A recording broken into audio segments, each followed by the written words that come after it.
Ali, Ali, Yes. do you believe in hope? Yes, I do. And do you believe that no matter how bad things are, there's always hope and things can turn out to be good? Yes, I kind of do. But why are you asking me this question? Because I have an interesting story I want to share with you today. Are you ready? I'm always ready for interesting questions. Oh, story, sorry. Khalas. Let's go. Let's go.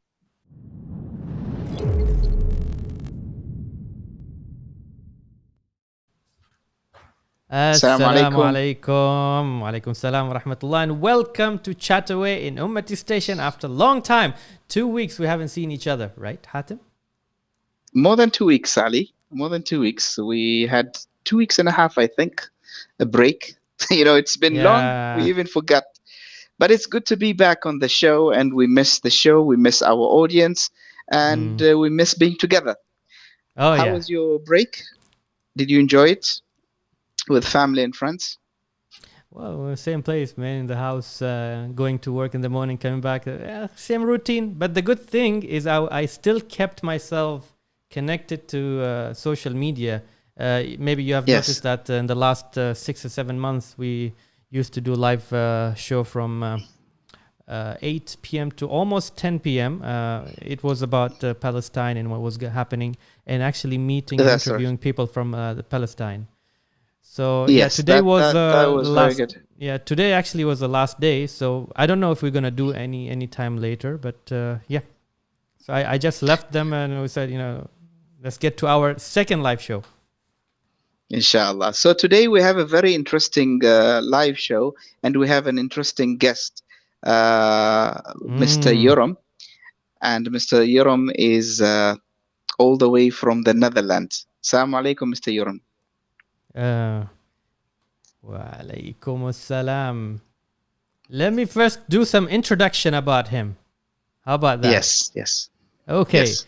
So JORAM, your full name, if I'm going to pronounce it right, JORAM van Klaveren. Yes, did I get it right? So he was a member of the Dutch Parliament and a representative of the Anti-Islamic Freedom Party, PVV, of Geert Wilders. Yeah, that's correct. He used to be the spokesman on the subject of Islam and was called the Crown Prince of Wilders.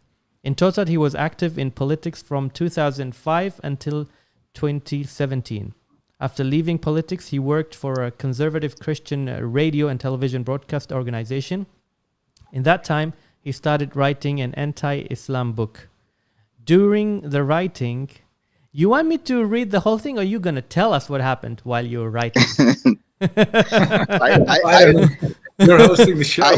I'm just listening. Yes, I would not say. I want him to tell you. So, assalamu alaikum, brother JORAM. How are you doing? Alaikum salam. I'm very good. I hope you too. Yeah, doing great. We're well, and we're very honored to have you on the show today. And before we start our show officially, we want to say to you that we love you for the sake of Allah, and we are honored to have you on the show today. You don't know how much this means to us and to the Muslim world, because loving one another is the purpose of existence. And having you today here as a live example of love and brotherhood and solidarity means a lot to us. So thank you very much. I know you're a very busy man. Out of your schedule, you agreed to be with us on the show. We are two young men from the Middle East who like to make a difference in this world, and we like to interview people with a story, and you have a story to share. But let me start with the first question to you, Mr. JORAM, is that why do you think there is a huge gap between the Western civilization and the Muslim civilization?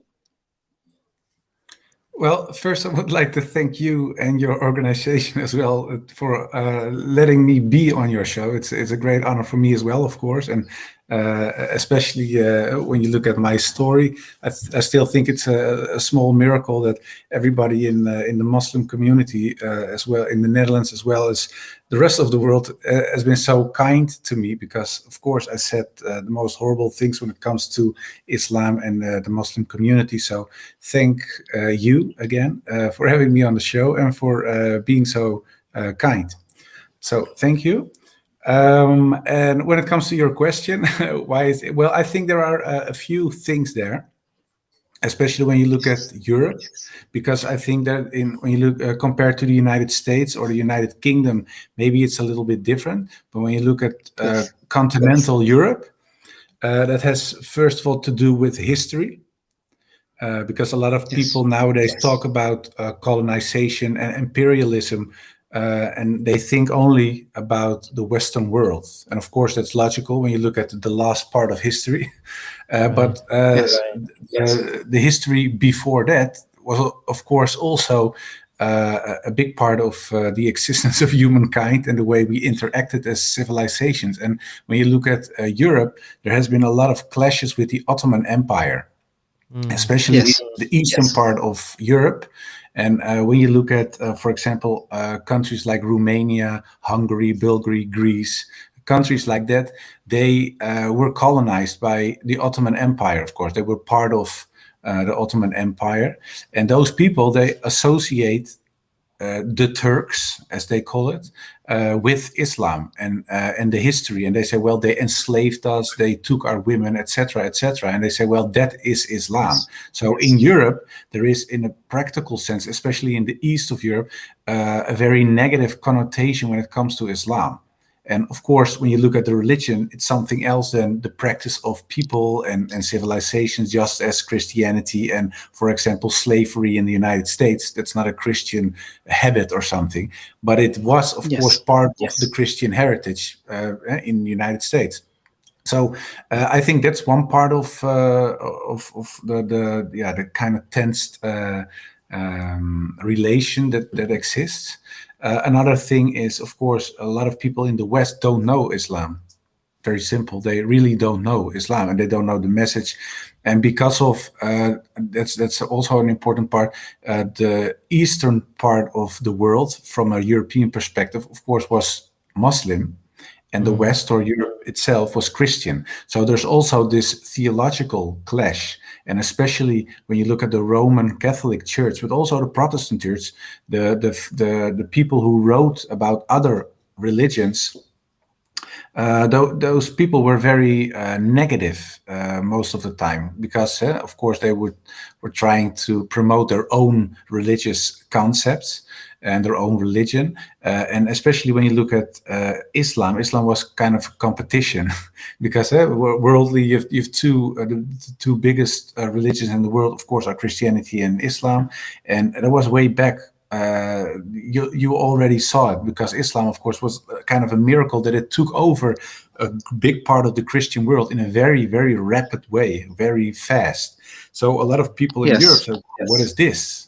Are we cursed? Doesn't God like us anymore? And things like that. That's what the people knew. And when you look at the old books, that was what they said. Well, we are cursed now because we didn't follow the rules of God, and now He sent us a punishment, and that's called Islam. So when you look at the theological part of this class, it's very important, because religion, although a lot of people in Europe are secular nowadays, this is part of the tradition, and this is how we always looked at Islam. So we have the historical part, then you have the theological part, and of course you have terrorism.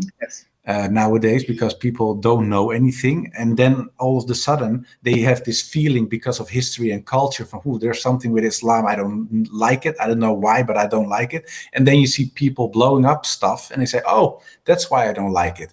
And of course you have the media, and you got politicians like myself in the past, who says, well, look at this, and they're using this fear, and they're using this the ignorance and history and the theological differences to gain power in a political sense.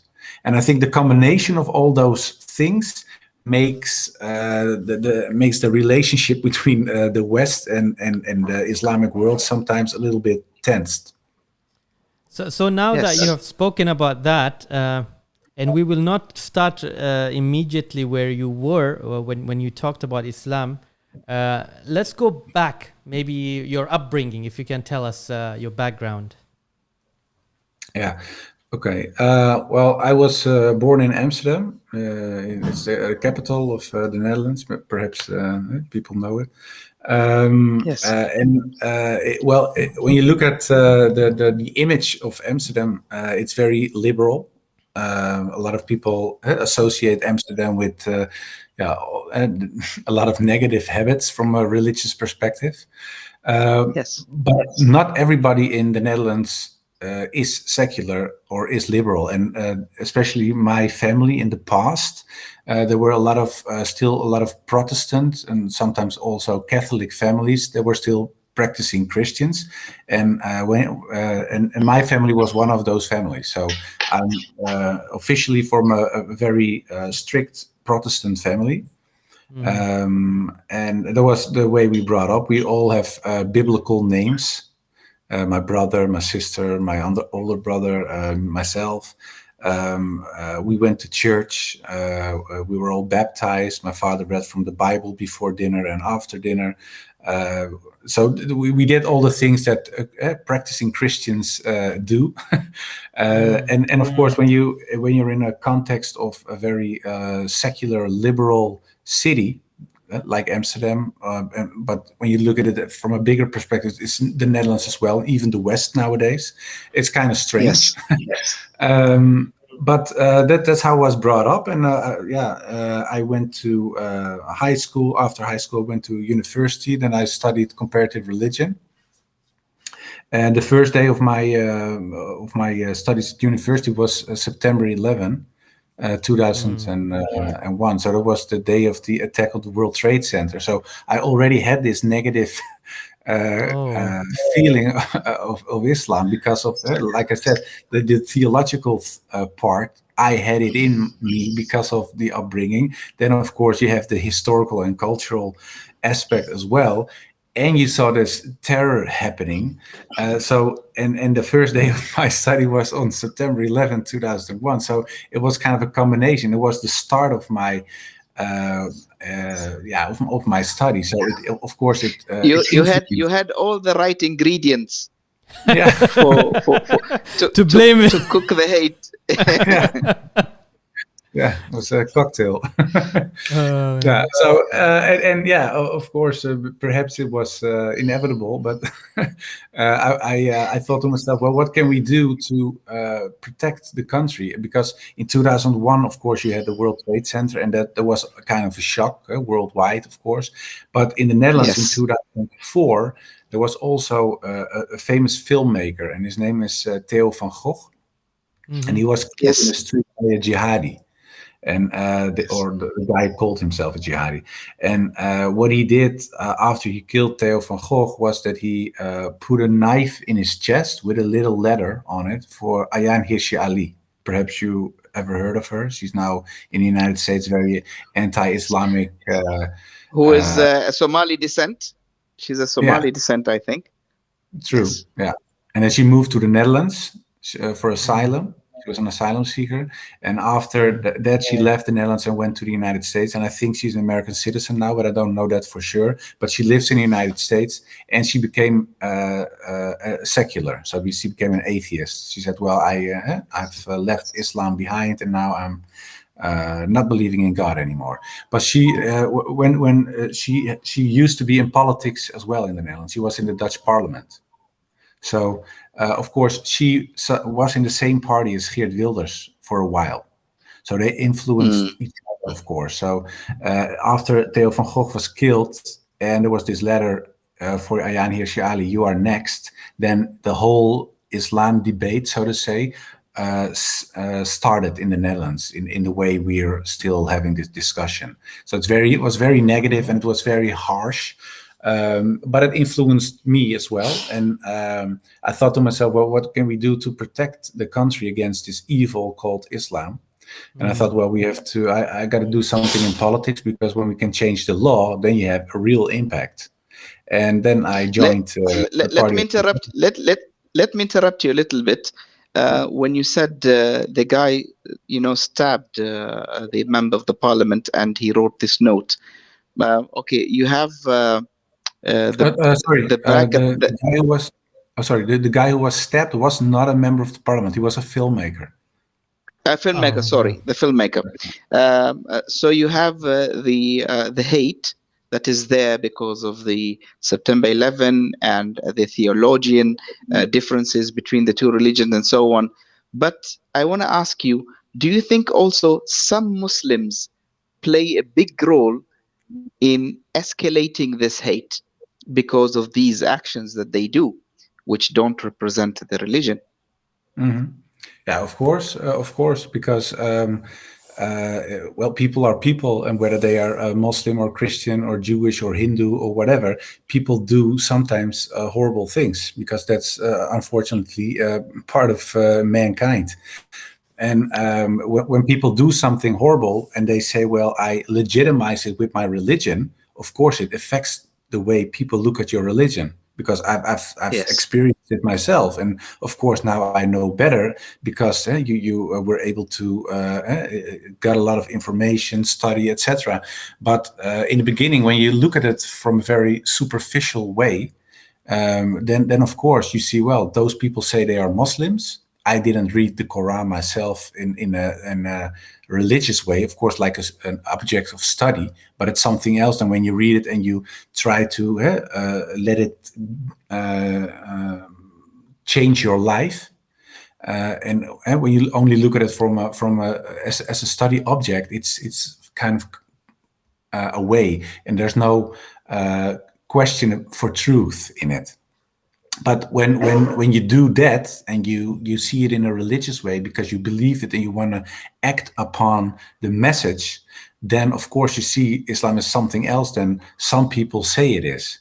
And of course, especially people who kill innocent civilians and stuff like that, that's not part of Islam. And of course, a lot of non-Muslims heard that 1,000 times, and they still say, well, that's what you do, right? Whenever there's something in the world somewhere, I still got old friends or colleagues or people who say, well, this is what you guys do, so why do you think I'm afraid of Islam? Look at what you do. So of course it Yes.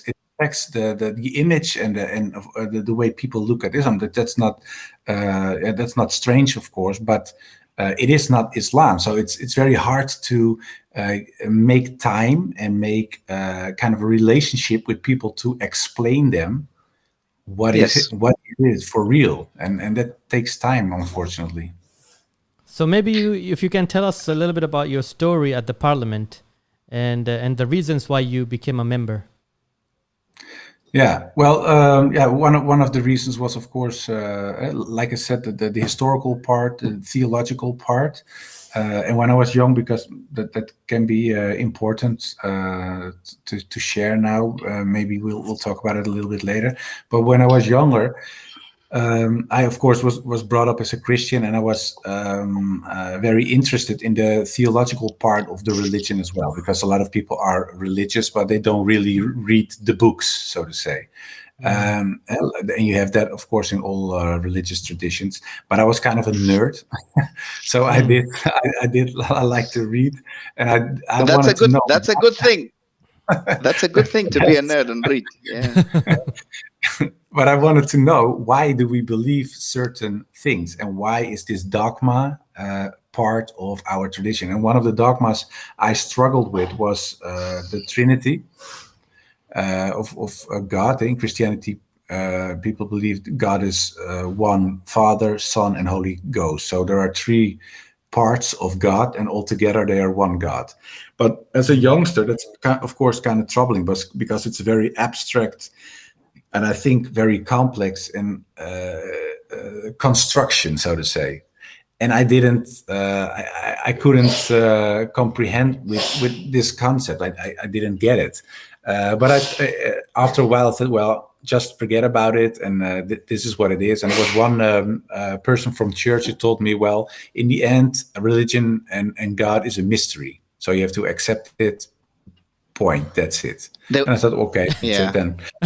So, of course, when you're 16, 17 years old, you're not going to debate ministers or people from church who learned 6, 7 years in a university. So that's what I did. But after a while, of course, when you're 16, 17, 18, you try to understand your religion, because that's what you want to do, and you have all those questions about life and death and religion and stuff.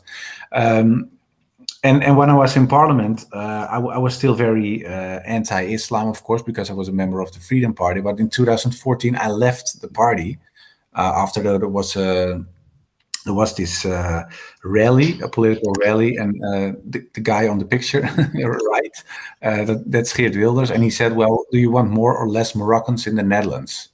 And he said, well, he wanted to have less Moroccan people in the Netherlands. But and everybody, it was a big rally, and everybody started shouting less, less, less. And then he said, well, I'm gonna make that happen. And of course, a lot of people got scared because he said that, and you have the history of Europe. So he said, well, you cannot say that. But I was the spokesman, like you said in the beginning, on the subject of Islam, but also the subject of integration. So minorities have to integrate in society, and there are exams in the West you have to take, and all stuff you have to do. But I didn't know he was about to say this, so I asked him, "What is this? Is this something new?" Because I was still, of course, very anti-Islam, and he was. But this wasn't explicitly anti-Islam. This was about the ethnicity of people. And I thought, well, of course, it's kind of strange because there are secular Moroccan people, there were Jewish people, Christian Moroccan people. So to say that you want to get rid of the Moroccan people in the Netherlands in general is kind of strange. Yeah. And it was the more strange because there were also Moroccan people who, behind the scenes, were helping the Freedom Party, and of course they were not Muslims.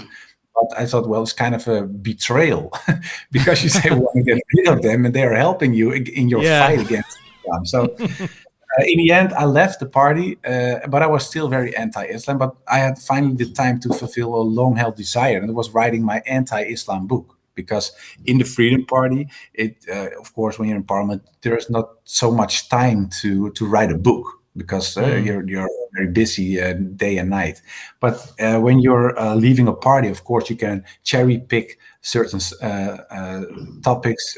So I thought to myself, well, now I have the time. So I started writing my anti-Islam book. But during the writing, I came across so much information that was at odds with the things I thought I knew, that in the end I was kind of confused, and I started writing to several authorities and scholars on the subject of Islam, the subject of Christianity, Judaism, because they're all intertwined from a Christian perspective. And that's what I did. And one of the people I wrote was Sheikh Abdul Hakim Murad from Cambridge University. Yeah, and he said to me, well, and it took a while, because in the beginning he didn't wrote back. And I thought, well, maybe he doesn't write back because he knows who I am, because I put a little Wikipedia link on the end of my email. And I thought, well, why should a sheikh, a professor from Cambridge University, correspond with, in his view, perhaps, extreme right anti-Islam politician from another country? So, but in the end he did. So he was very extensive in his answer. After a few weeks, he wrote me a very extensive answer. He gave me direct answers to certain questions, because I put some questions in the email. He said, well, you have to read this book, read that book, talk to this woman, talk to this man. So he gave me a whole list what I could do. And he said, well, try to reread all your old anti-Islam books next to the books I give you now. And then he got a whole list, and I started ordering those books, and I started rereading and comparing. And he said, well, when you read them together, you can see where the anti-Islam scene takes the wrong turn. And I think where they lie, where they change things, where they perhaps don't know stuff. And that's what I did. And it was so convincing that in the end, I thought, well, I have to change the subject of the book. It wasn't anti-Islam per se anymore. It was now more like a search for God, for what is Okay. truth, capital T. So, and that's when I started writing again. Before we go back to your book, I wanted you to explain something, especially to the audience in the Middle East, because maybe this particular thing that I'm going to ask you does not exist in the Middle East. First of all, is the white ring, white wing, or far right Far right. Okay. wing, far right wing. Yeah, this is something that we don't have in the Middle East. So if you can explain it, and also white supremacy. What does it mean? Yeah. And also we don't have it in the Middle East. So it's good for our audience in the Middle East to understand what do we mean by this. Yeah. Okay. Well, right wing. Well, in Western political systems, most of them have a right wing and a left wing part of parliament. Of course, in a Yes. literal sense, people are sitting on the right and sitting on the left, but there's also this political connotation and a political context. And when you look at history, left-wing people are people in favor of a big government and Hmm. people who like to have the civilians to pay more taxes so the government can take care of the people who are not able to take care of themselves. And right-wing people from a historical perspective said, no, you have to have a small government because people have to have the freedom to choose how they want to live. And the left wing from a historical perspective was in Europe, at least from the French Revolution and later, was most of the time anti-religion. And the right wing was pro-religion because those people, right wing, were Christians, and the left wing most of the time were socialists or Marxists, and nowadays social Mm. democrats. So that's the big part. But nowadays, and it didn't have anything to do with immigration or integration or Islam, because of course in the 17th, 18th, 19th century there was no Muslim immigration like we have today. For example, there was no immigration on a scale we have today because all over the world, of course, people are moving faster and more than they used to do. So that in essence, there is no Islam aspect in the right wing or left wing. Nowadays it is because the right wing says, well, we are very skeptical when it comes to mass immigration, and the left wing say, well, we're less skeptical when it comes to immigration. And it has to do with Hmm. this concept of brotherhood on the left side. The socialist part say, well, we're one family on earth, etc. And the right wing says, well, that's fine to be one family, but of course we have different houses. So you can live in one Yeah. house, those people live in that, etc. So it's a political choice, and that's not per se negative or positive on what side, but on the right side nowadays you have a very extreme, the right of the right. There's this part of politics say, well, we're not only skeptical when it comes to immigration, we're very anti-immigration. And why are we anti-immigration? Because people from outside of Europe and even from certain parts inside of Europe, we don't want them here. And why don't we want them here? Because they bring a culture that's not our culture. We are a Yeah. Christian Judeo culture, and they bring in Islam, they bring in other religions, etc. And we don't want that here. And those people are on the right of the right. So they say extreme right or right wing or populist right or whatever label they give it. But those people are anti-immigration because of Islam nowadays, most of the time. And the Freedom Party, my old party, was a very anti-Islamic, populist, right-wing party. And the Freedom Party, that's a party in the Netherlands, but you have also this kind of parties you have in, for example, in Denmark, in Germany, in Switzerland, in Austria, in Italy, in France, in Belgium, in on all European countries nowadays you have freedom parties, so to say. So Yeah. that's the So right. And yeah, the two questions. The second one was about white yes, supremacy. white supremacy. Yeah, white supremacy is the concept that white people are better than black people in a very simple way.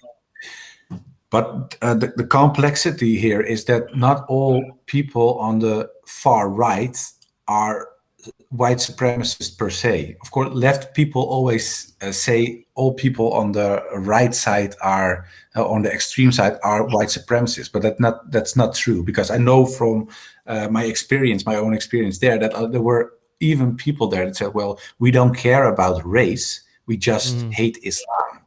So it was not so much about black or white, and nowadays you see that they mix it all together. Perhaps it's easier for people to understand, or it's too complex to explain it every time. But on the right side there are several groups, and certain groups are really anti-black people. They're like a racist organizations. Think of, for example, the KKK in the United States is very anti. For example, in United Kingdom you had the British National Party. It's something else. For example, UKIP. You also have UKIP. UKIP is nowadays kind of, of course, it's not the organization it used to be 2 or 3 years ago, or 5 years ago, when they were fighting for the Brexit. But even then, they were very skeptical when it came to immigration from Poland, and people from Poland, of course, are white as well. So it wasn't so much about ethnicity, but they were also very skeptical when it came to Islam. But the British National Party was, especially when you look at the past, they were very anti-black. They said it, well, we don't like black people here. And that's not so. On the right side you have several organizations, different groups who are having different views when it comes to politics, when it comes to ethnicity, immigration, religion, and stuff like that. So it's not always so clear what organization people are from and what they want and why they want something. But white supremacy exists, and it's growing. Especially when you look at countries like in the eastern of Europe, also, a lot of people say, "Well, white people are better," and you have this like it's a growing phenomenon, so to say, in the West as well. There are more and more people who think that way, but it's not per se that it is in all right wing or extreme right wing organizations. All right, Hatim, I think now we will take a few comments from our viewers, as I've seen a number of comments, and mashallah, today we have around 44 people live with us watching. So thanks to you, Joram. Is that a good thing, or it's very good? Yeah. For us, it's a good thing. Sorry, is it okay if I take a sip of my? Sure. Feel free. Enjoy it. It's a casual show. It's not Ramadan. It's not Ramadan, so enjoy yourself. Well, you said enjoy, but it's Red Bull without sugar. So Red Bull isn't that tasty, and without sugar, it's not tasty at all. But it's good for the sore throat. We have Naima Ali says, where did it go? Okay, here we go. MashaAllah, there is Noor on Yoram's face. Subhanallah. Alhamdulillah. Is that Noor, or is that a light in front of you? There's no light here. So that's the Noor. To be a little less white. Yeah. Musallam al-Musallami, mashallah, tabarakallah. It's really blessing from Allah to grant this gentleman Islam. And we have a person who wanted to actually meet you in the Netherlands. His name is Muhammad Mudathir. Thanks for inviting wonderful guest. Honestly, I wanted to meet him when I visited Petrogas in the Netherlands. Subhanallah, you made it true. Thank you. Mashallah. And we also have Hatim. You need to be patient with me now, because we have so many comments. Sure. We have also from Love for Humanity. Unfortunately, bad representatives of Islam have been playing a role in spoiling the beautiful image of Islam. That was a comment from Love for Humanity. It would be great if Brother Joram could highlight the double standards used to discuss terrorizing acts. And that's a very good point, because when you look at the media, What we do, we have an organization. We founded the organization. It's called the Islam Experience Center. And what we do is, and it's for myself, it's like a personal obligation after all those years of spreading hate and spreading nonsense about Islam. Some brothers and myself founded this organization to, in a way, restore some things. I did, and a lot of people are still doing here. So what we do, we founded this organization. We bought virtual reality glasses, and we let Yes, another organization write a movie for us, a VR movie, and we go around schools and other organizations to, yes, like that, to like influence that's it. the youngsters in a way that they open up when it comes to Islam, that they're not only negative. So we show them the historical Islam, the real message, so to say. But when I'm visiting those schools, then there is not one school that this question was not asked, and they always say, "Well, why are Muslims always terrorists?" And then I tell them that that's not true. And they say, well, when I look at the news, I only see Muslim terrorists. And I say, well, that's a problem, because, and that's not the problem of Islam. It's of course it's affecting the image of Islam, but it's not affecting Islam as a concept, as a religion, of course. And it affects the people, because a lot of non-Muslims look at Muslims as scary or strange or whatever. And then I start explaining them. Well, when you look at, for example, we just mentioned them, the Ku Klux Klan, the KKK. This was a very anti-black organization, anti-Jewish organization, anti-Roman Catholic organization, and it was itself a Protestant organization of white people who felt that because they were white, they were better than other people.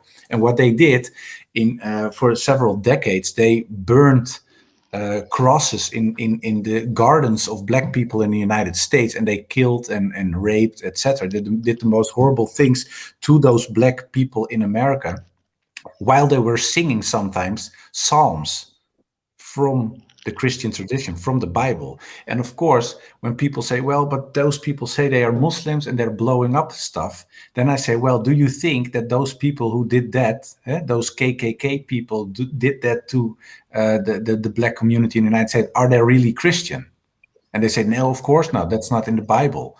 Then I tell them, well, it's exactly the same. Those things, blowing up a building or yourself or whatever, is not in part of the Quran. It's not part of the Islamic tradition. Those are people looking for legitimize their own acts. And most of the time it's political. So it's kind of strange that you say, well, the Muslims are terrorists, but the non-Muslims are not terrorists. And that's the same when for example, a European guy or a white guy blows up something or kills people in the street. We had an incident a few years ago here that a guy bought a semi-automatic weapon. He killed a lot of people in the mall. And then they said, well, it's a confused man. But when it was a Muslim, they said, well, it's probably a terrorist. So it's always, I think, what the person who gave the comment, it's very, very real, because there is a double standard, of course. And that's Yoram, wrong. I have a question. Do you find difficulty in selling the idea of your new faith to people? Because when you go to people, people say, but wait, a few months ago, you were convincing us that Islam was bad and we should get rid of them. And now you're telling us Islam is good and we should, love them and, be one big happy family.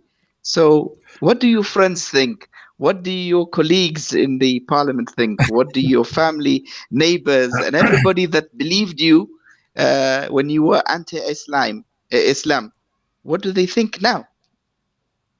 Yeah, well, that was one of the reasons that in the end, because I changed my views during writing my anti-Islam book, I thought, well, maybe I can stop writing. But then after I got so convinced of the message of Islam, and in the end, of course, taking Shahada, becoming a Muslim, I thought, well, I have to write this book to explain how it is possible that I saw the things back then in such a wrong way. How is it possible that I looked at this beautiful religion in such a negative and horrible way. So that's one of the reasons. In the end, I did write the book, and of course changed the titles Apostate, and it was kind of a wink. So what was the title before? No, there was no title. There was no title. Yeah, but apostate, of course, because I am apostate from my own old religion, of course, Christianity, but also because apostasy is always a debate, of course, when it comes to Islam. And now I'm apostate not only from Christianity, but also from the anti-Islamic organizations, the movement, etc. So I thought it was kind of funny, but the foreword was written by Professor Hatim Murad and also Hamza Yusuf. And Hamza Yusuf told me, he said, well, if you translate it to another language and you go, for example, to Urdu and you want to sell it to Pakistan, make sure that you use another title, because otherwise it's one way to work out. Very true, very true. Joram, we're gonna take more questions from the audience, but I'm a little bit curious to know what type of books that you were given by Abdul Hakim Murad. What were those books? Any examples? Well, one of the books was from Martin Links. Perhaps I have it here in my book. Well, a lot of books. I have to. What is it? What was the title? Martin Links is about the life of the prophet, based on the earliest sources, and it's a seerah, but it's written by Martin Links, and he's a Western. He's a convert, so he said, well, it's easier for people from the West to sometimes read from the perspective of a Western Muslim, because he has the same cultural context and the same misunderstandings about Islam, because you have a Christian background and a Christian culture. So all the things you read and learned through your life, but also in a cultural way. So the centuries before, it's all influenced by Christianity. So you have to have a certain approach. It's the same, for example, when someone converts from Hinduism to Islam, it's perhaps easier for him or her to read from other converts from Hinduism, because if you, for example, born in India, a lot of things you do, read, learn, the culture around you is perhaps influenced by Hinduism. So when someone turns to Islam back, it's easier for them to, how can I see this from the perspective I was from, or the things I learned, etc. And why is it not true? So Martin Links was very, very helpful. Well, there were so many books. Yeah, there was. What was the other book here? Well, maybe later on we can share it maybe on our comments, so that people would know about that. Well, one other book was very important to me, because especially going for an extreme right political organization, one of the arguments against Islam in a political sense always was, well, they're terrorists. And there's a person who wrote a book, Why ISIS is Wrong, Refuting ISIS. That's the title of the book. Yes. And that's one of the books I read as well, because it was by Sheikh Yacoubi, I think, from Morocco. Well, it's a very, very interesting book, and very clear, especially for people who think Islam is promoting terrorism. And he gives you all the sources.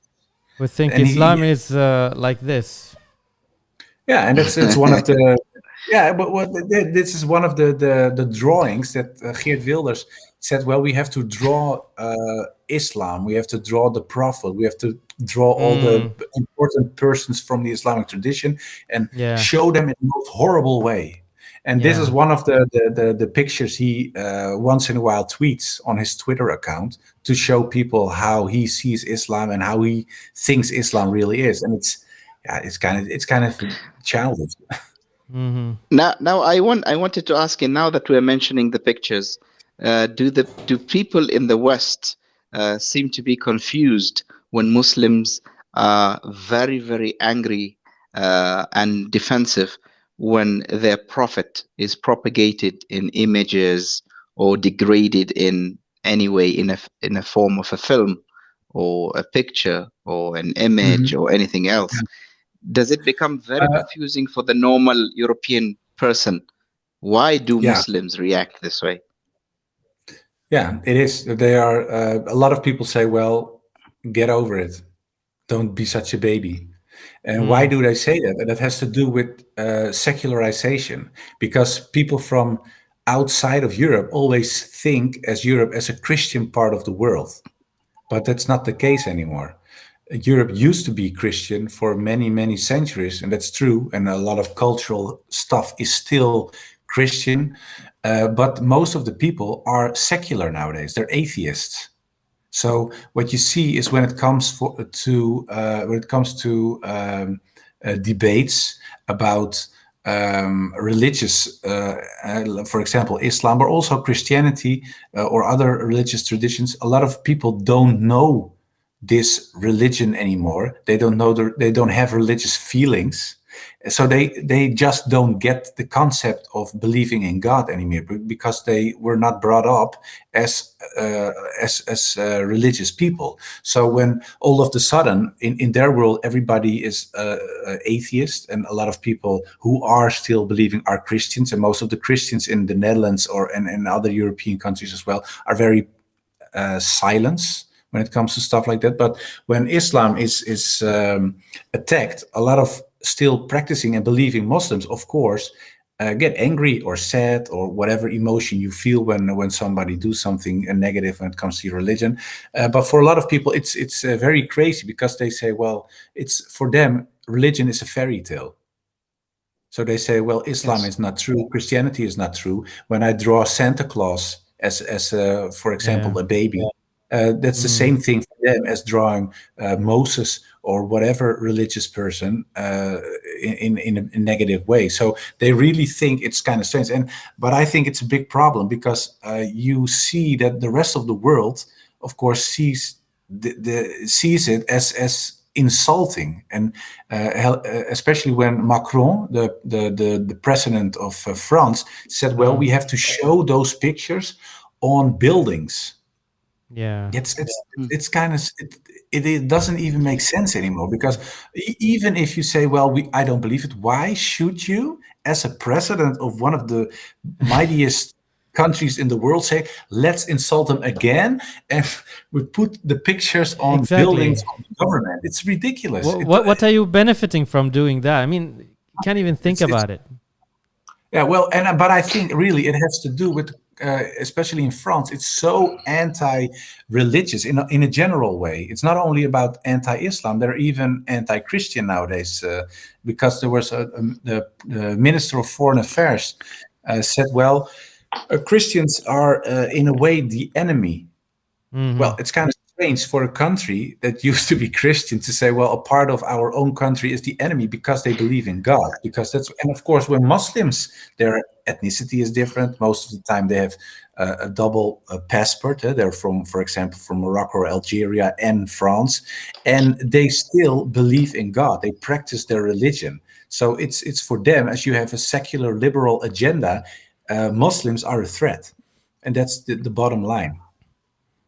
We have a Yoram, question. I don't know if you okay, want to go take take. that question from Hassan No, no, Rasbi. no, A, let's a take com- the question. Let's yeah, a take. comparison of war act in Islam and non-Islamic groups is great. In Islam, even at war, you have to respect the place, all people, women, children, trees, buildings, even the dead. That was a comment. Yeah, Yes. yeah, true, Yeah. very true, Yeah, and Hassan. No, yeah, it's very true. And there was even there's a part of my book that I start comparing the way war is waged in Islam Hmm. and in the Old Testament. So I compared what teaches the Quran and the Hadith and what teaches the Old Testament of the Bible. And in the Bible, there's a part that Joshua, the guy who is leading the Israelites after Musa dies. And then there's yes. this part in the Old Testament that says, well, when we are waging war with this and this tribe, we have to kill the soldiers, kill the men, kill the women, kill the children, even kill the babies, and cut all the grass, kill all the Mm. animals. So we're wiping out an entire community, so to say. It's like extermination almost. But when I compare that the first time with what I see in Sharia law when it comes to Islam, he said, well, when it comes to war, then they said, well, You cannot cut trees, for example. You cannot fight a monk. You cannot attack innocent civilians, etc. So the waging war, the waging of war, and it sounds a little bit crazy, but it was more humane in Islam when you compared it to Christianity or Judaism. So that was one of the things that was for me was eye opening, and that's something you don't hear too much in the West. So did you actually get the answers to the questions that you had in Christianity? There were some missing questions that you couldn't get it in Christianity. Did you actually got that in Islam? Yes, because I, like I said, when I was so young, for example, this concept of the Trinity was kind of confusing, but also the fact that we have original sin in Christianity. I don't know if people know what it is, but when Yes. babies are born in Christianity, they're already sinning. You are born a sinner.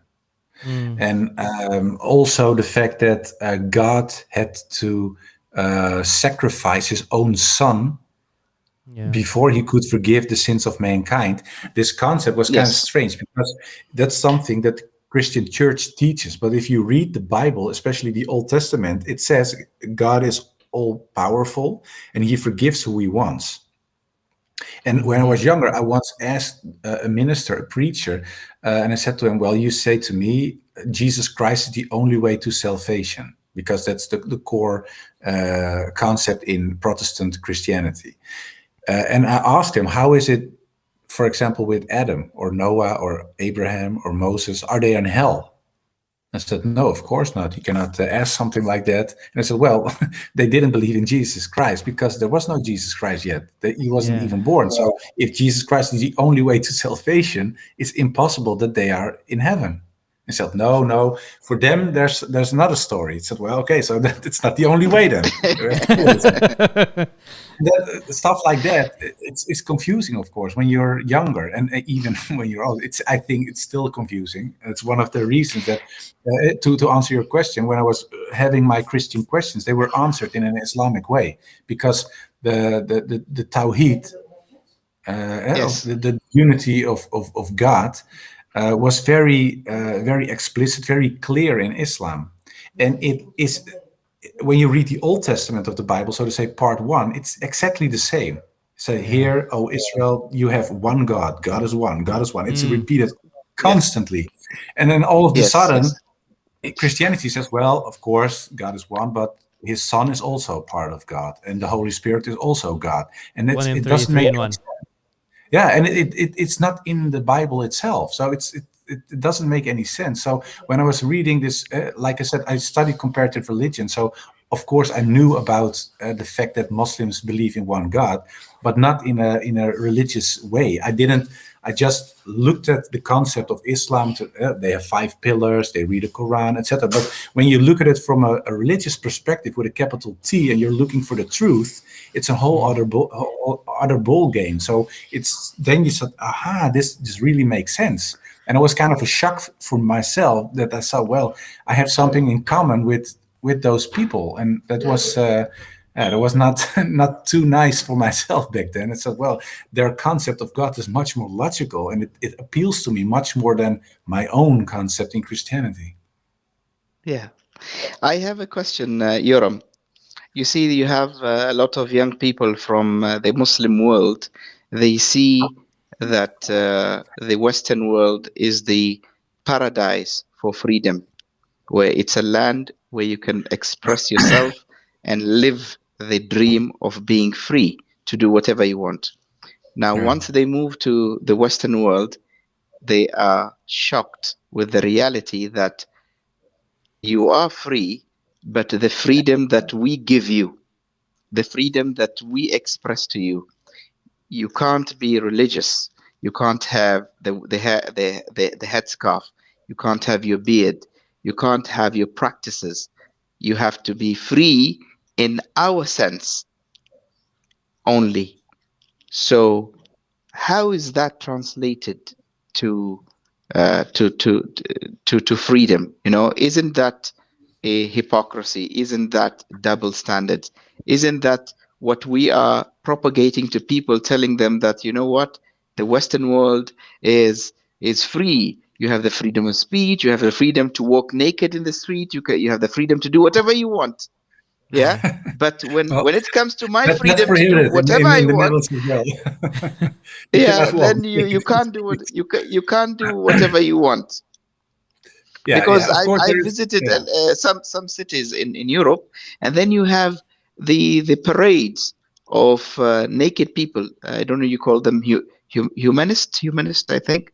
They walk naked in a parade through the streets, and nobody nudists. says anything because nudists, yeah, they're the nudists. The It's nudity. their freedom, and you have a nude beach where everyone is, completely naked, and they're playing volleyball, they're having lunch, they're talking with one another. It's freedom.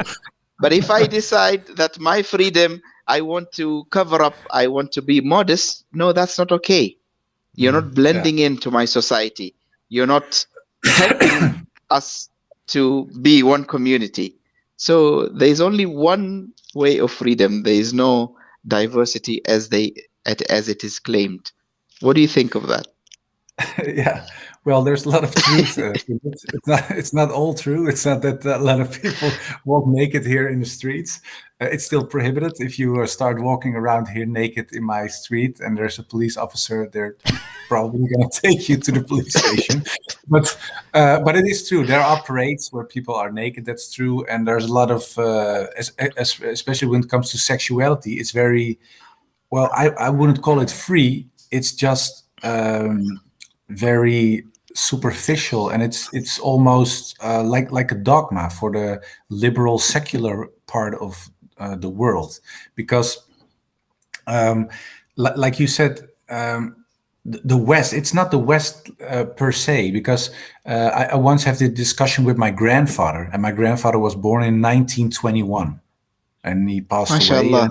And yeah, and he told me, well, if Muslims came to Europe in the late 20s, for example, there wouldn't be problems when it comes to integration, for example. He said, because when it comes Yes. to, for example, using drugs, the position, the way you experience sexuality, when it comes to all Even dressing up.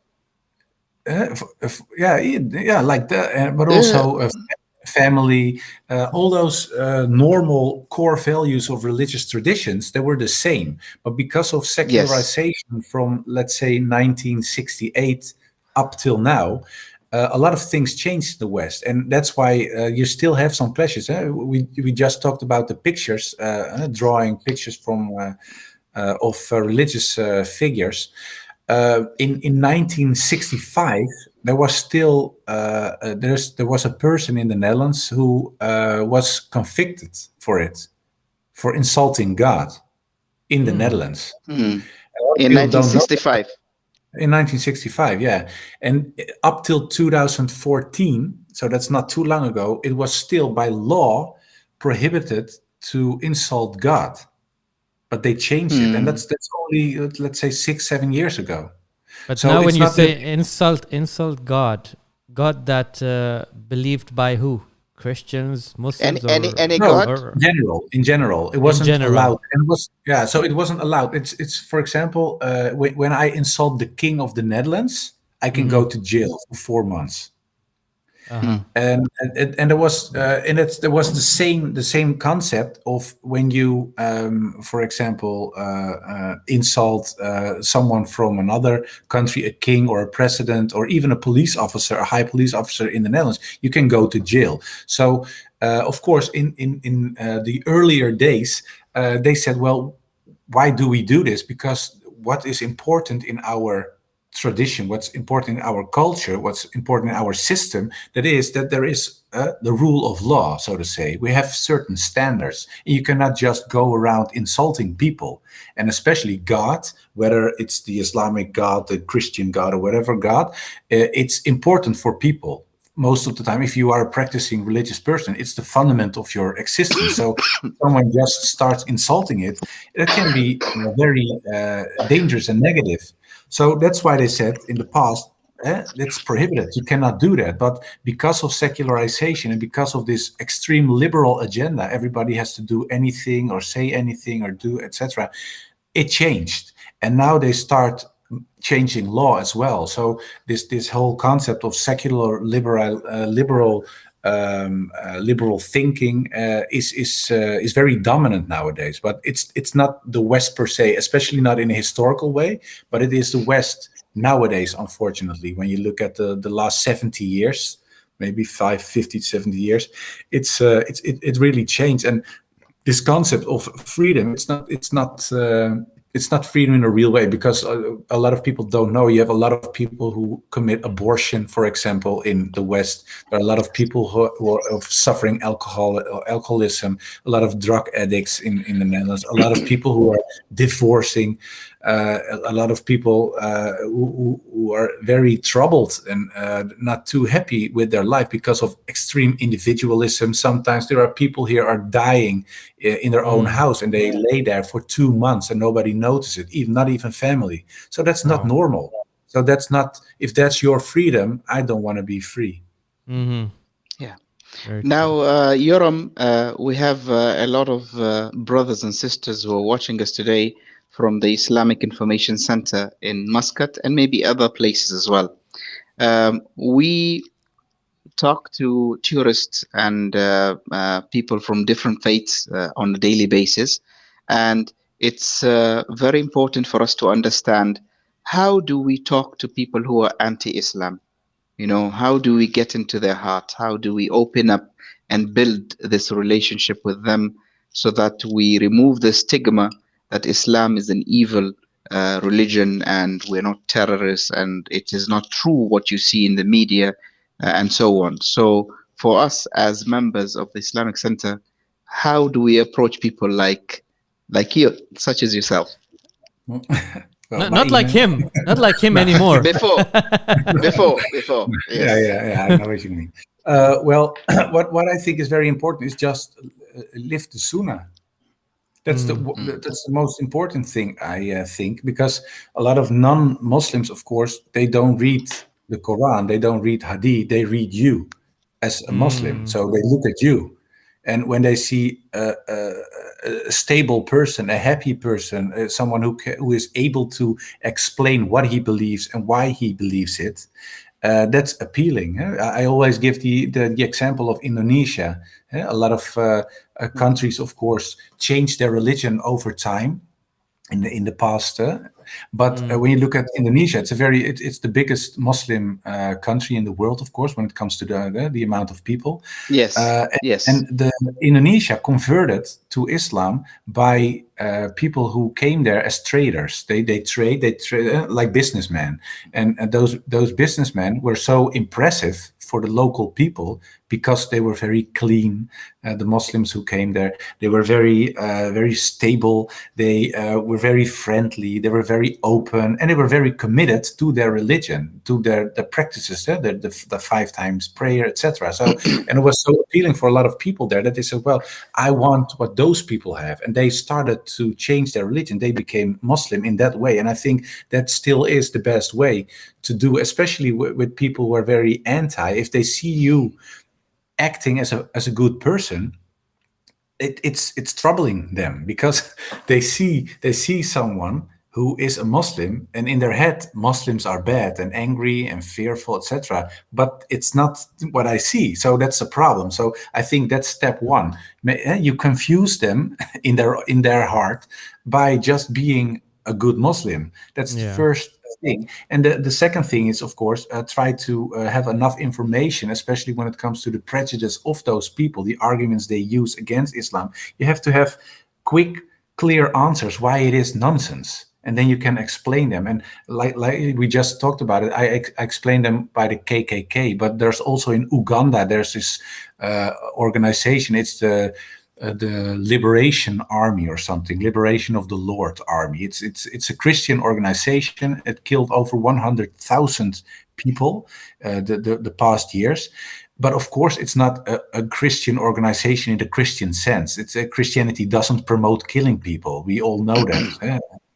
Yes. But they say they are Christian and they do it in their way. And they say, well, we can do it because of we are Christian, but it's nonsense. So that's I always take other examples, other tradition, explain them. That's not what this tradition teaches, but it's what some people in those traditions are doing. The same goes for Hindutva, for example. When you look at India now, in Kashmir, you see a lot of Muslim people and also Christian people get humiliated, get killed, raped, all those horrible things by extreme Hindus. But of course, it's not that Hinduism teaches to hate other people. We all know that it doesn't do that. But still, we see those extreme people. And you have extreme people, unfortunately, in all the traditions. And that's something that it's not something for Muslims, especially. It's something, unfortunately, in humankind, that people do bad stuff and they look for a legitimization of the acts they're committing. And that's something we have to do as well. Explain people it's not Islam. We have bad people in Islam, certainly, but you also have bad people in Christianity and all those other religions and traditions as well. Even very bad atheists and secular people. Look at the Soviet Union. It wasn't a very kind organization or a kind country. Look at the south border of people like Kazakhstan,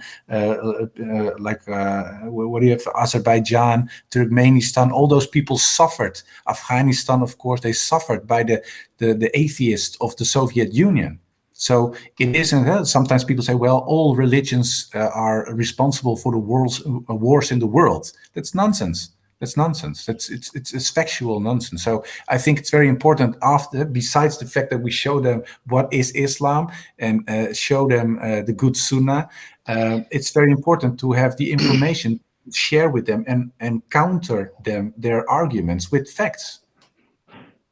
I think now that we're speaking about Dawah, I know we're taking maybe more time, but I think we shouldn't miss the part where you have added the Islamic experience, the virtual reality. So maybe we can talk a little bit about that. But before we do that, how about we play a video so that people would know what we're talking about?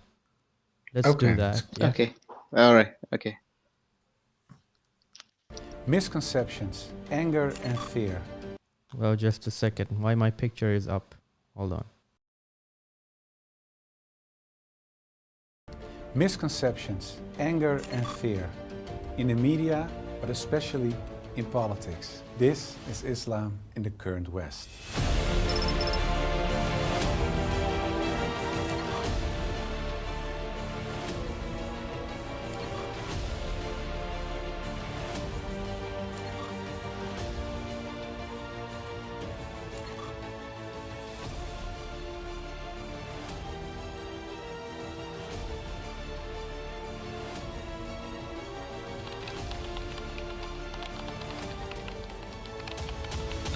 Assalamu alaikum. My name is Joram van Klaveren. I once was a member of the Dutch parliament and a representative of the anti-Islamic Freedom Party of Geert Wilders. Do I have a problem with Islam? Yes, I do have a problem with Islam. I think it's a fascist ideology. I think we should stop the Islamization of our society. But the turner of hearts had other plans. Today, I am a Muslim. And it was knowledge that led me to Islam. Learning about Allah, the beautiful character of our Prophet, and the astonishing history of our deen. What if we had a way to let people experience Islam in its true colors?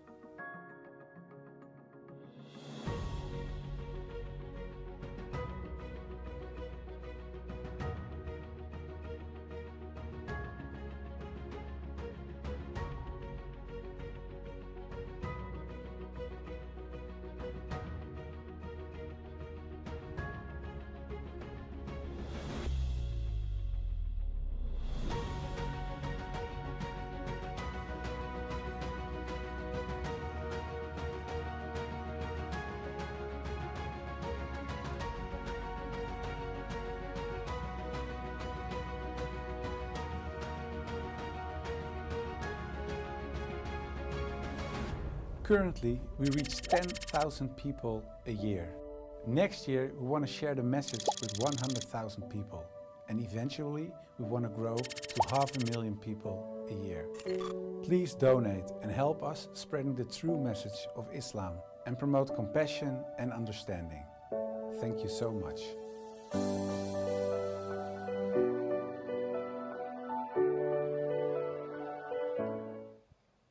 Okay.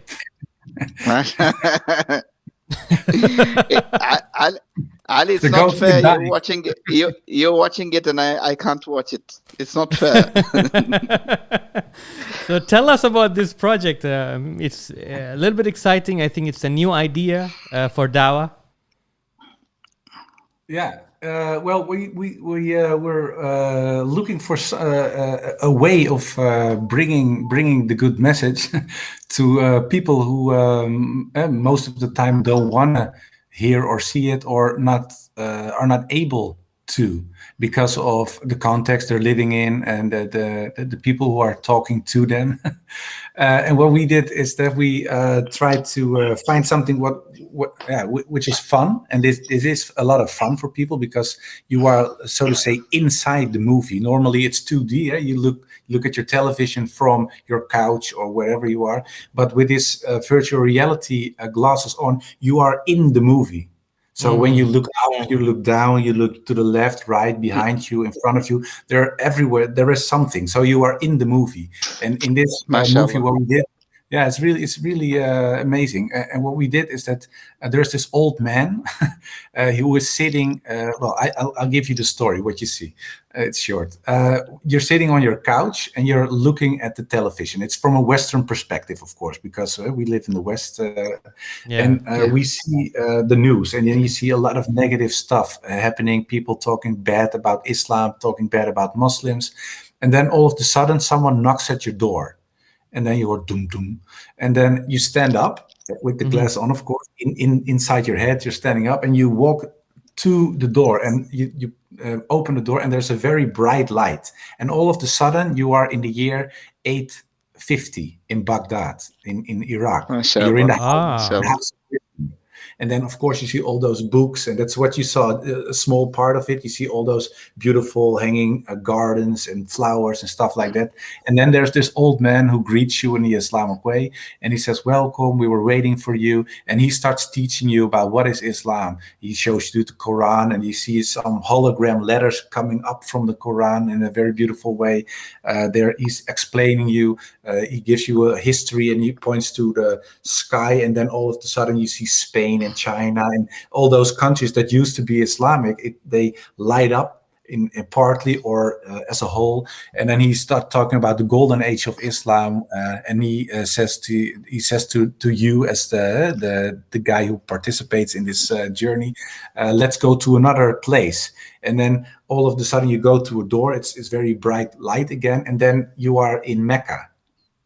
Oh, but not Mecca of nowadays, because nowadays, of course, you have the fancy stuff and the big buildings, but it's not like that. It's the old school style. The old, yeah. So you see sand, you see palm trees, and then you see the Kaaba. And then you walk to the Kaaba, and then the old person with you, your guide, he says, "Well, there's someone, and it's Bilal." And of course, you don't really see him, but you see so he's actually taking us towards the life, the days of the Prophet. Yeah, and then or just after it, and he shows you a sermon, and he's talking about, he's preaching, so to say, to some Sahaba. They're sitting in front of him, and you're invisible, so you don't really see them, but you hear them, and you hear what he says. And then he gives you a hadith, and after that they said, "Well, let's take you to another place again." And then all of a sudden it starts getting dark, and then you see a great moon. And then he tells you it's not only about religion, and it's of course that's the main thing, the most important thing, but also it brought some culture with it and some science. And then you see all the inventions that were that came from the Islamic civilization. So you see the first wings of an airplane. It's about algebra, it's about coffee, it's about universities, hospitals, all the things we are very happy today. All the people all over the world, of course, are happy. And then he said, well, it's from the Islamic civilization. That's what Muslims brought to this world. So you cannot say all Muslims are bad, Islam is horrible, because it brought you so many things. You're still very, very happy, even if you're not even Muslim. And then in the end, you hear in the distance, you hear the azan very quietly, and it starts getting louder. And all of a sudden, you're back in your chair again, and then you see like your eyes are opening Twitching. up, and then yeah, and then you're back in your, and then you hear the azan, and then it's over. And the person says in your head, Mashallah. "Don't forget what you see and what you heard." So That's a is brilliant, this, brilliant, is this mashallah. like a series of things happening in that, or this is just one, the story that you have just told us? Is it only limited to that, or there are more than that in this? Yeah, well, this is the first movie, so to say, the first video, the first VR video. And what we do, this really is an introduction for non-Muslims to meet Muslims and Islam, to the basic information, what is Islam, historical perspective, etc. And what we do normally, we go into a classroom and then we ask people, what is your association with Islam? It doesn't matter if it's very negative or positive, it doesn't matter. You can say anything you want, and then we write it on the board. So if someone says, for example, terrorism, that's okay. It doesn't matter. We write terrorism. If someone says Kaaba, really, that's nice, Kaaba. If someone says prophets or angels, so it doesn't matter, bad or positive, good or negative. And then we write it. Then we look at the VR movie together with the whole class. And after it, we talk about what we have seen in the VR. So it stays in the head of the people, and we are certain that they understand what they saw. And when we finish that, we go back to the board, and you say, well, in the beginning, before we talked and before we looked at the VR video, you said this, you said terrorism. Why do you think there's such a gap between what we have seen in a historical perspective, religious perspective, and what you have said in the beginning of it? And then you open up the hearts, and we did a little research. It was an organization who checked the impact of this guest lesson, and we saw that over 75% of the participants changed their view about Islam just after this one lesson. So it's very effective. Mashallah. And how can people get it? Let's say, see, I have this machine now. How can I get that software or movie? Well, we can. What we were doing now is that's why we said donate. What we do, we want to buy more glasses. So we now have a certain amount of glasses, and we reach 10,000 youngsters. And what we want to do, we're now translating it into English because it's in Dutch now. It's now being translated into English and Arabic. And after we translate it, then we are looking for organizations in other parts of the world, of course, who want to do the same thing in their country, and then we can ship it to them and share it. And we don't make any profits because it's all voluntary work. So it's not a commercial organization. But the first thing is the development of the stuff. Of course, it costs money. The first video, it cost us 80,000 euros. So it was kind of an expensive video. But the thing is, do we have to buy a separate glass for that, or or there's an app that we can actually download and then we install it here? It's on the glasses. The glass. So it's built in. It's built in. Yeah, built in. So is there any plan to have? Yeah. Yeah, perhaps in the future we can find something, but because like we said, we just started. It's 9 months ago. Perhaps in the future there will be an app or something, or it'll be easier, I think, for people who actually own the machine to have it. And I think it's a brilliant idea. It's a very creative idea of propagating the message, and I think it is moving towards the technological advancement that we have, and moving from the traditional way of propagating the message to the modern way of propagating the message. And inshallah, a lot of organizations, Islamic centers around the world would be more than happy to, chip in these type of initiatives, because they're very creative, very modern. The idea is amazing, and I think it can touch any hearts. I think we have the last 7 minutes of the show, and I have so many questions to ask. But I'm going to ask you about a video that you did a few years back. It was in Ramadan. You were apologizing to the Muslims. Do you remember that video? I did it many times. I don't know what video. You did a video in Ramadan apologizing to Muslims for the past. Mhm. And you were saying that you did so many evil things against Islam and so on, and you were asking forgive. Actually, the reason why I'm asking about this video, because this video has touched my heart a lot, and maybe you did not expect that this video will go viral and people at the far end of the universe, in the middle of the desert of Oman, might have watched it, but everybody watched it.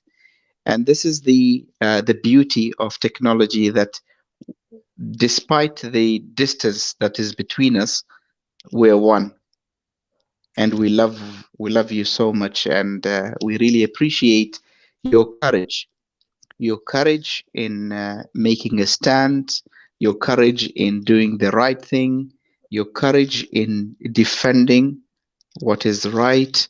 And not many people in today's world, in modern day world, are ready to let go of their career, their life, their ideologies, their beliefs, their ego, and start a new page with Allah. Forget about the rest of the Muslims. You're starting a new page with Allah, and that's an amazing thing. So keep up the good work, and we're very proud of you, and we're very happy to have you today on the show.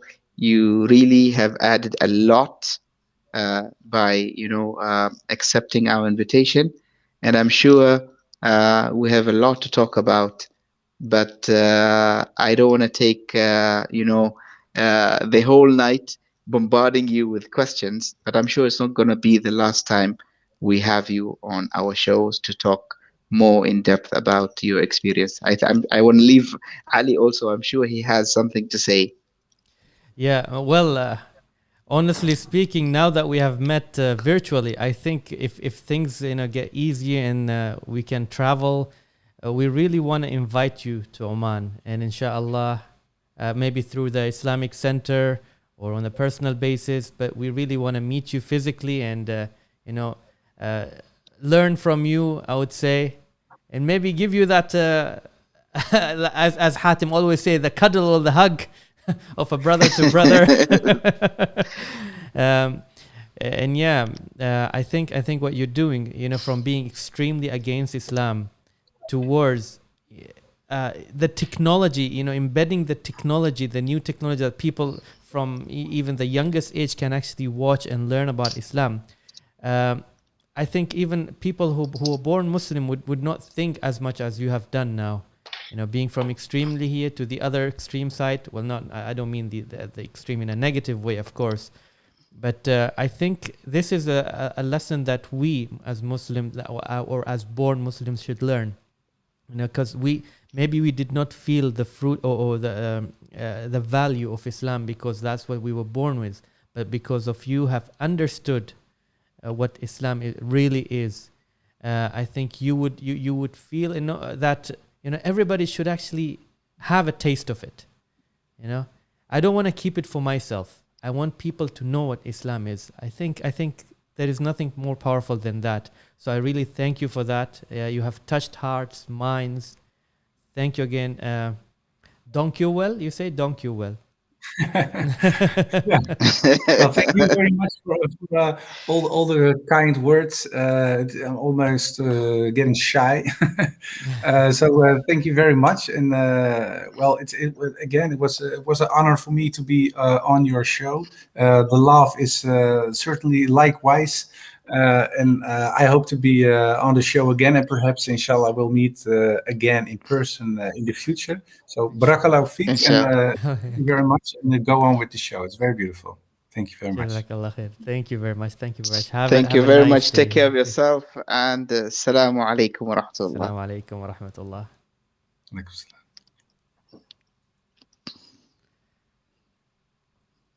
Brother, mashallah, yet another wonderful episode, and Alhamdulillah, alhamdulillah. What would you like to say about this episode before we sign out? Well, I would like to say that I'm really ashamed, honestly speaking, being in Islam for the past 43 years and not achieving what our brothers and sisters who revert to Islam, the amount of things they do in a very limited time is incomparable and unmatched. With all the resources that we have, with all the money that we have, and the time and the knowledge, we still can't think out of the box and make a difference. So maybe it's about time to either, follow the footsteps of our brothers and sisters, and also to utilize the resources that we have in doing something, which is a wow for Dawah, move on to the next stage, because sooner or later, people might be tired listening to us physically. We need Yes. to, cater for the needs of the time. Embrace the new technology, and I think that also a message to everybody who wants to do da'wah, but feels shy and think da'wah is only about standing up in a mosque and shouting and lecturing. But da'wah is more than that. You can use your technique that you have. You're good in IT. You can create such applications. You don't have to be a presenter. So there are different ways. You have to think about what you're good at, and just utilize that skill in da'wah. And we need to understand that we have a very beautiful religion that we believe in, and that we know it's the true religion. And I think we, if we want to go to Jannah, it's always nice to, hold the hand of another person and take him towards Jannah. How you do it, think about it. And I would like to thank everybody who were here. MashaAllah, we got above 47. I can see 47, not 50. Okay, 47. MashaAllah, it's a very good number. Keep it up. Inshallah, we're meeting next week again. Every Saturday we're meeting. I think next week we're meeting at 9 p.m. Yeah, half an hour earlier. Today. Yes. Inshallah. So just for all those 47 people, please be there next week. And if you have more people to invite, please do so. Thank you so much. I think there is a message for you, Hatim, from Tehran before we just sign out. It says, what does it say? Brother Hatim has been an excellent representative of Islam. We thank you. MashaAllah. Sure. Jazakallah. Thank you very much for your trust, and we ask Allah subhanahu wa ta'ala to accept all our deeds and efforts for all Muslims, inshallah. Inshallah. There's a message from Love for Humanity. Nice discussion, brother Hatim and Ali. Okay. Jazakallah khair. Jazakumullah khair, everybody. Jazakallah khair.